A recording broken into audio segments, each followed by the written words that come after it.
Hello बच्चों, let's see this question. The question says, a ray of monochromatic light is incident on one refracting face of prism of angle 75 degree. It passes through the prism and is incident on the other face at the critical angle. If the refractive index of the material of the prism is √2, the angle of incidence on the first page of the prism is. Question कह रहा है कि एक prism है जिसका कि angle of prism कितना है 75 डिग्री। एक मोनोक्रोमेटिक लाइट है जो कि इस प्रिज्म के एक फेस पे इंसिडेंट करता है। उसके बाद ये दूसरे प्रिज्म से क्या हो जाता है, पास कर जाता है, और दूसरे प्रिज्म से जो पास करता है वो क्रिटिकल एंगल पे दूसरे फेस पे गिरता है और वो ग्रेसिंग होते हुए पास करता है दूसरे फेस से। कह रहा है कि अगर इस प्रिज्म का रिफ्रैक्टिव इंडेक्स √2 हो तो किस एंगल पे, मतलब एंगल ऑफ इंसिडेंस क्या होगा पहले फेस पे इस प्रिज्म का। तो इसका अगर डायग्राम देखें तो ये मान लो कोई एक प्रिज्म है, ठीक है। इस प्रिज्म का ये जो एंगल ऑफ इंसिडेंस है ये है 75 डिग्री के बराबर। उसके बाद ये इस फेस पे नॉर्मल है और ये इस फेस पे नॉर्मल है, ठीक है। ये इस फेस पे नॉर्मल, ये इस फेस पे नॉर्मल।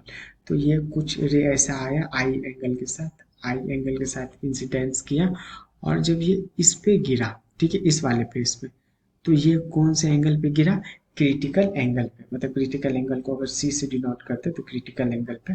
और जब कोई रे किसी फेस पे क्रिटिकल एंगल पे गिरता है तो वो क्या हो जाता है, ग्रेस कर जाता है, ठीक है। तो ये इस तरह से ग्रेस कर गया। तो अब इसका की कॉन्सेप्ट अपन पहले समझते हैं। ये डायग्राम हो गया इसका की कॉन्सेप्ट। इसमें तीन चार की कॉन्सेप्ट यूज होने वाला है। पहला की कॉन्सेप्ट है स्नेल्स लॉ। पहला की कॉन्सेप्ट है क्या, Snell's law. Snell's law, Snell's law क्या होता है, स्नेल्स लॉ होता है n1 into sine i is equal to n2 into sine r. मतलब कि जिस मीडियम में इंसिडेंट कर रहा है उसका रिफ्रैक्टिव इंडेक्स, और जितना एंगल पे इंसिडेंट कर रहा है उसका साइन आई n2 हो गया, जिस मीडियम से रिफ्रैक्ट हो रहा है उसका रिफ्रैक्टिव इंडेक्स, और r हो गया एंगल ऑफ रिफ्रैक्शन। ये हो गया पहला की कॉन्सेप्ट। दूसरा की कॉन्सेप्ट होगा यहाँ पे, ये जो एंगल ऑफ इंसिडेंस है एंगल ऑफ प्रिज्म है 75 डिग्री, वो होता है R1 प्लस R2 के बराबर। तो पहला वाला R1 ये हो गया और दूसरा वाला R2 ये हो गया। तो पहला वाला R1 तो R1 ही रह गया, लेकिन R2 जो होगा वो C के बराबर हो जाएगा।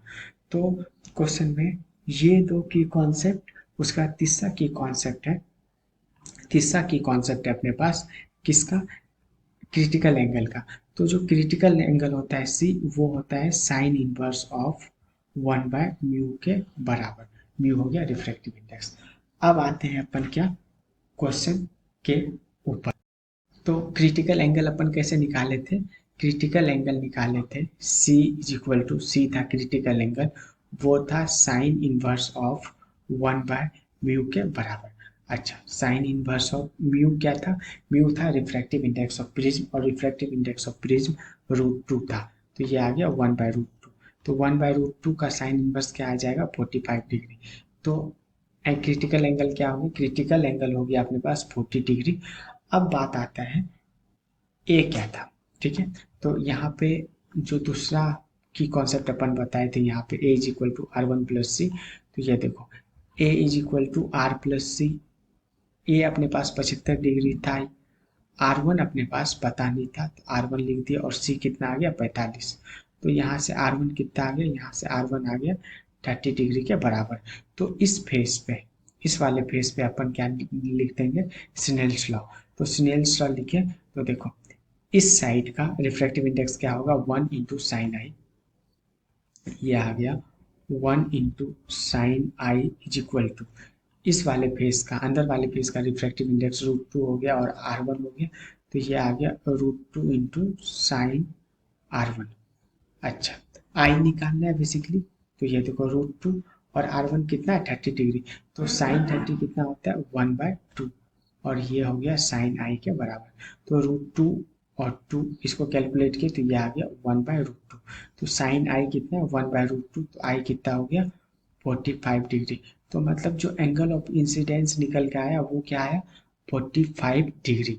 Hence option number B is the right answer. Hope you understood it well. Best of luck.